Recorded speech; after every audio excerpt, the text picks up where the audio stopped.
Marcos Mosaic Gave, yeah. Estúdio do animador em julho do Zig.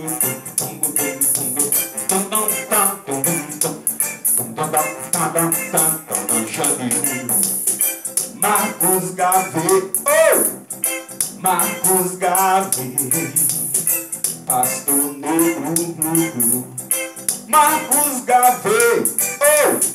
Marcos Gave, evolucionário, repatriador, filho dos maruns, de um quilombo, jamaicano, fundamento, Rastafari,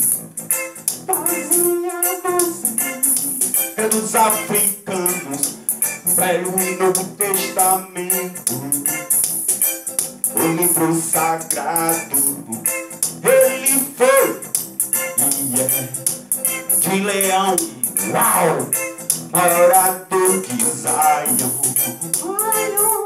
Marcos Gave, oh Marcos Gave, Marcos Mosaic Gave, oh Marcos Gave, homem negro, viajante, homem negro, navegante, trouxe de volta ao continente africano os negros escravos, as negras, repatriados, repatriadas em o Black Starline. Oh, olha. Etiópia, oh, Etiópia,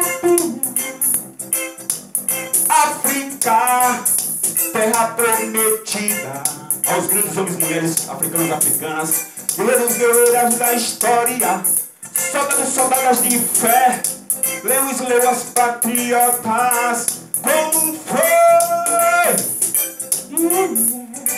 Marcos Gave, oh Marcos Gave, Marcos Mosaic Gave, oh Marcos Gave, Marcos.